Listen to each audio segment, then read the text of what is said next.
म्हणजे जंगल अतिशय निसर्गाचे वरदान लाभलेले असे सुंदर जंगल होते. या जंगलात सगळे प्राणी पक्षी कसे आनंदाने राहत होते.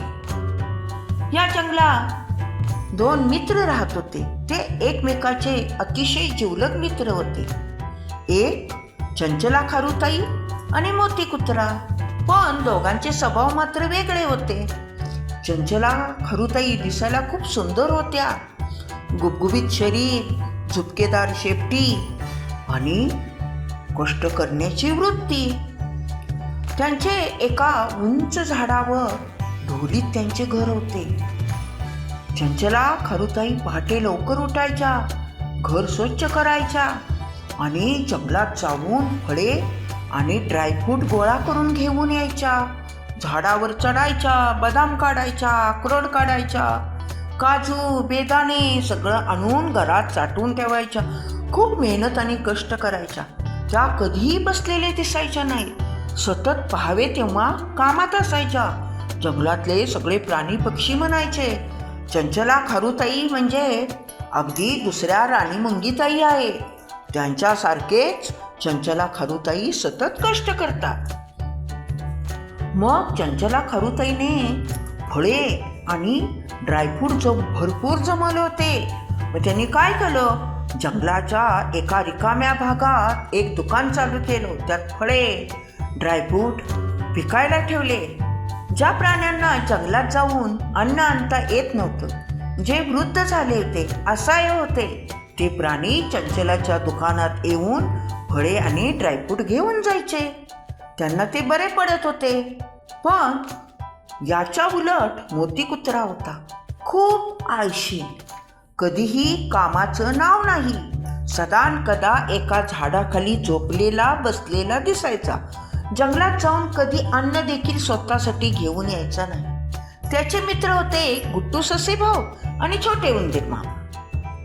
छोटे उंदीर मामा शेंगा आणि जंगलात जे मिळेल ते अन्न आणून मोतीला द्यायचे आणि गुट्टू ससे भाऊ छानपैकी गाजरे, टॅमॅटो, कोबी, फ्लावर असले मोतीला आणून द्यायचा.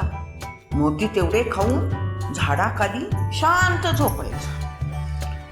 तर एकदा काय होतं, चंचला फळे आणि ड्रायफ्रूट घेऊन आपल्या दुकानाकडे निघाली होती. तेव्हा मोती काय म्हणाला, अगं चंचला ताई, थांब ना अगं जरा. काय ग सारखी कामात कशी असतेस? अरे मोती, मला आता थांबायला तुझ्याबरोबर बोलायला वेळ नाही. जाऊ दे मला पटकन दुकानात. अगं हे काय ग चंचला ताई, सारखी तू कामात असतेस, सतत काम करतेस, राबतेस आणि काम करत बसलेली दिसतेस. नको ना काम करूस. हे बघ मोती, मला बसलेलं आवडत नाही. मला सतत काम लागतं आणि मला काम हे अतिशय प्रिय आहे. तुला काय म्हणायचं आहे? अगं चंचला ताई, मी काय म्हणतो, तू सारखी राबू नकोस, काम करू नको, जरा विश्रांती घे. आणि आपल्या जंगलात सगळं काही आहे आणि सगळं काही फुकट मिळतं. असं असताना तू कशाला राबतेस बरं, हेच मला कळत नाही. तेव्हा चंचला खारुताई म्हणाल्या, हे बघ मोती, अरे जंगलात आपल्या सगळं काही आहे हेही मलाही माहिती आहे. अरे पण आपण नेहमी उद्याची चिंता केली पाहिजे. अरे आज आपल्याजवळ जे आहे ते उद्या आहे की नाही काही माहिती नाही रे. म्हणून कायम उद्याची चिंता आपण करावी. तशी मी करते. ठीक आहे, जा, तुला सांगण्यात काही अर्थच नाही चंचला ताई, असे मोती म्हणाला आणि हसायला लागला. पण चंचलाने न थांबता ती पुढे गेली, दुकानात जाऊन उभा राहिली. थोड्या दिवसांनी काय झालं, 4च दिवसात जंगलात अचानक वारा सुटला आणि वारा इतका जोरात होता, जंगलातली झाडे उन्मळून पडली आणि विजा कडकडून पाऊस पडायला सुरुवात झाला. धो धो धो पाऊस जंगलात पडला.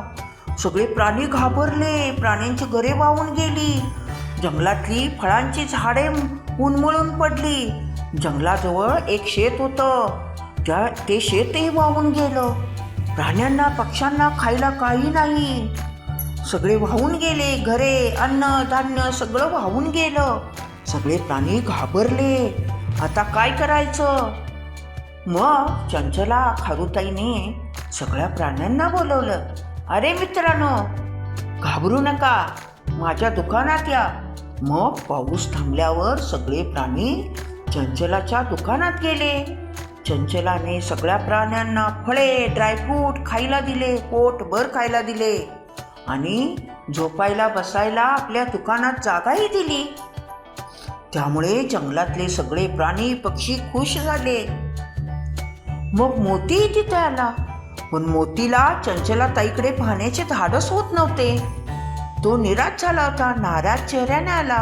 पण चंचला काय म्हणाली, अरे मोती, तूही खा फळे आणि ड्रायफ्रूट खा आणि इथे दुकानात बैस. मोती म्हणाला, माफ कर चंचला ताई मला तू. अगं, मी खूप चुकीचे वागलो, चुकीचे तुला सांगितले सगळे. पण तू योग्य वेळी योग्य काळजी घेऊन, योग्य निर्णय घेऊन योग्य तेच केलंस. मी मात्र तू पुढे चालली असताना तुझे पाय मागे ओढत होतो, मला माफ कर. मग चंचला खारुताई काय म्हणाली, अरे मोती, मी काय म्हटले तुला? अरे नेहमी आपण उद्याची चिंता करावी. उद्या कोणती वेळ माणसावर येईल, प्राण्यावर येईल हे सांगता येत नाही.